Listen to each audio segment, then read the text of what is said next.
Funerals provide a sacred time for families to come together and grieve. My grandmother passed away Saturday the 13th of July, and we had her funeral on Thursday. But while Melanie Ladd and her family were attending a funeral service here, she says a crook was busy breaking into her home a few miles away. It just looked specifically like they went through the obituary and found names and knew that we'd be at a funeral, and that's when they decided to strike. Ladd says the burglars made off with precious family heirlooms, many of them from her late grandmother, stored here in a lockbox. It took the family some time to realize they'd been ripped off. The safe was gone.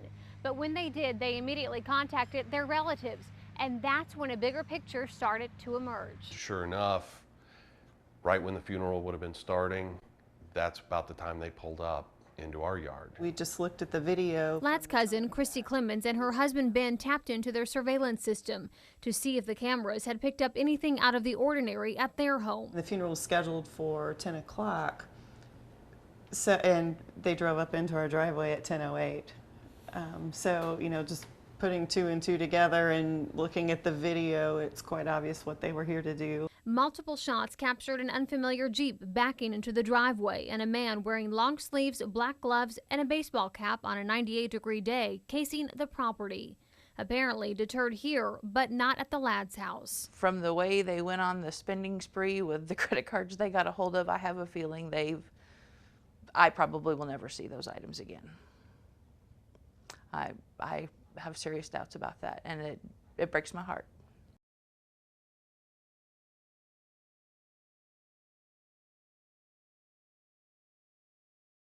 I hadn't really given it that much thought until I seen that last night, and I thought, you know, black Jeep is too much of a coincidence. These images aired on KY3 Monday night caught Tammy Conrad's attention. It matched her neighbor's account of an unfamiliar vehicle pulling in and out of her driveway. They had seen a black Jeep, like, had went up and down the road 2 or 3 times, and then had set just right up the road for about 10, 15 minutes. And this family's story caught her attention too. Their home was burglarized during a family funeral last Thursday. The same thing happened to her Wednesday. And then when I went to change clothes, I could tell my dresser drawers and stuff had been gone through.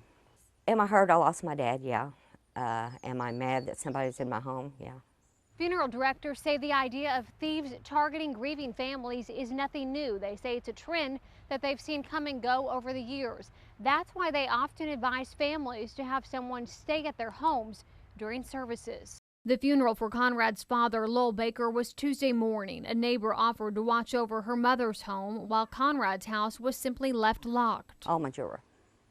My original wedding ring set. Sentimental value is more to me than money they got out of it, I'm sure.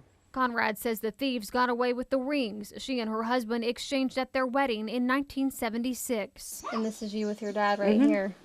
Yep. Though they passed by the electronics, the same as the thieves who hit Melanie Ladd's home the next day, stripping away memories and a sense of security for 2 already grieving families. I can't think of anybody any lower. Being a thief is bad enough, but on the day I buried my dad, I can't think of anything any lower.